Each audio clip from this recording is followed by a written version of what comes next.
The ever-popular Dragon Ball franchise by creator Akira Toriyama continues to captivate fans around the world, a genre-defining legacy.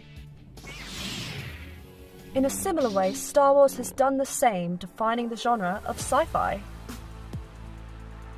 If you're new here, my name's Kiara. I'm a professional wrestler and lifelong Dragon Ball fan. Today we're comparing the power scaling of these two epics, and more similar than you might think. Don't forget to kick that subscribe button in the gut. Let's go. So for one thing, the sheer scale of the battles in Star Wars and Dragon Ball has planet-ending consequences. The stakes are pretty high.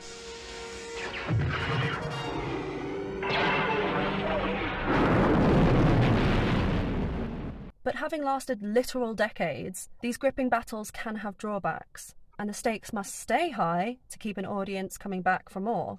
And this is the first main issue both franchises share: power scaling. I'm sure most of you are familiar with power levels in Dragon Ball. Typically, an opponent's power level is measured through a device worn on the face called a scouter. And as you know, bigger numbers are better. The same is true for midichlorians. I've been wondering, what are midichlorians? The Star Wars audience first learned about this concept in 1999. For some reason, George Lucas wanted a way to measure and put a number on the potential power of a Force user. Midichlorian counts were measured through a blood test. The magnitude of the midichlorian count served as a measure of one's potential in the Force. I need a midichlorian count. The reading is off the chart. Over 20,000. Even Master Yoda doesn't have a midichlorian count that high. No Jedi has. The Jedi use this method to locate Force-sensitive children, which is very similar to Dragon Ball.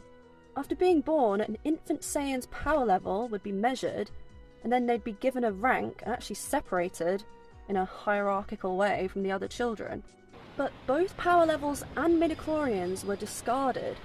Why were these concepts abandoned in Star Wars and Dragon Ball? Power levels did used to have official publications, but by the time we get to the Broly movie, we've given up.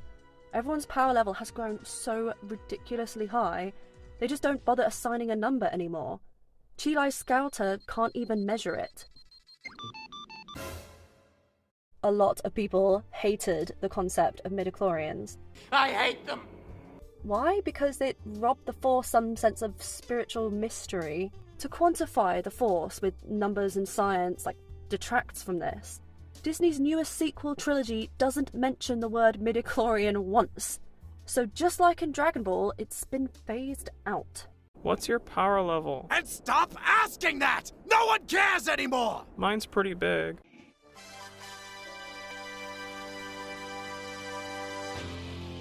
So why do you think Star Wars and Dragon Ball in particular have taken the world by storm? Unlike many stories in the fantasy genre, Star Wars and Dragon Ball aren't afraid to drastically change fan-favourite characters. In the wrestling world, we'd call this personality change a face or heel turn. This character development is something I always appreciated watching as a kid, and why I love turning heel at CPW. Lots of fun. Who could forget Anakin betraying his master and joining the dark side? Or Gohan going rogue on his father Goku in the fight against Cell? And this one might be the most memorable, when Anakin, aka Darth Vader, redeems himself and rescues his son against evil Palpatine. What's incredible is how Darth Vader's emotions really come through despite the fact his face is blocked by the mask. Even with great character writing, keeping a decades-old franchise fresh isn't easy. In 2017's The Last Jedi, Holdo sacrifices herself by jumping to hyperspace straight through the enemy ship Supremacy. Visually and emotionally, it's a breathtaking moment. However, Holdo's lightspeed maneuver begs the question, why can't this tactic now be used all the time in Space Wars? Autopilot ships or hyperspace jumping projectiles would just devastate enemy Death Stars, armadas, bases. Just stick a droid in an old rusty ship and have them lightspeed at anything? Likewise, a questionable mechanic in Dragon Ball's modern era is that a viewer only really needs to watch about 2 minutes of screen time before all 7 balls are collected to grant a wish.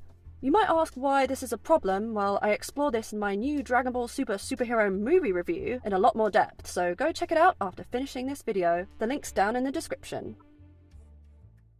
Star Wars Episode 7 has to be better than Star Wars Episode 6. It goes bigger with the Star Killer base. This was the Death Star. And this is Star Killer Base. And by Episode 9, the sheer size and number of enemy ships gets a little bit ridiculous. For both franchises, they need to keep taking it to the next level to stay relevant. For example, Dragon Ball going with the multiverse thing. In all honesty, I do actually think the multiverse thing worked really, really well, but where will the new Dragon Ball anime go from here? In my humble opinion, these issues cropping up are kind of inevitable for a decades-long fantasy story. If you really start to obsess over these mechanics, ask yourself, why do we even have lightsaber battles? I mean, they could just spend the whole movie aggressively turning off and on their opponent's lightsaber by force pressing the button. Or maybe even ask yourself why clothes in Dragon Ball don't explode all the time? And remember, this is a show, to be fair. Then again, no one hates Star Wars as much as Star Wars fans. Perhaps the same could be said about Dragon Ball.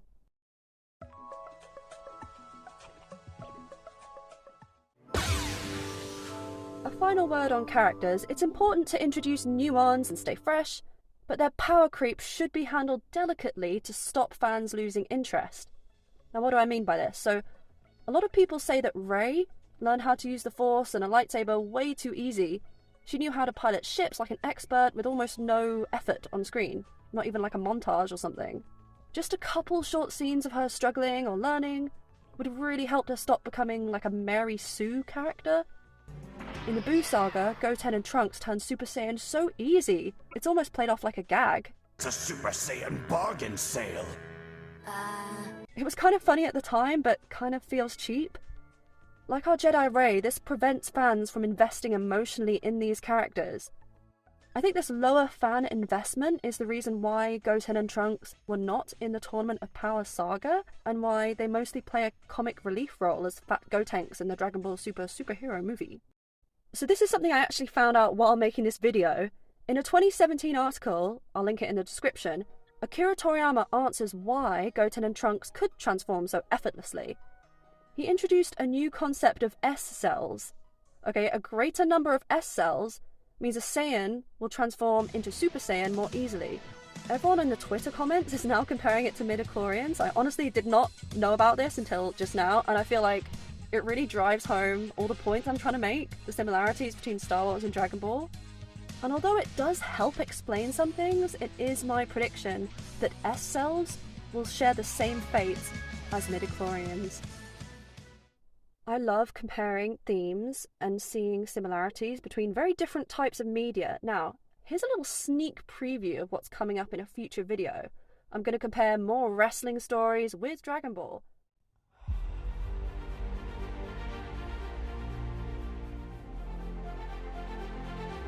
If you want more anime commentary reviews, analysis, stuff you maybe haven't thought of, then don't miss out. Subscribe, click the notifications, send me a comment.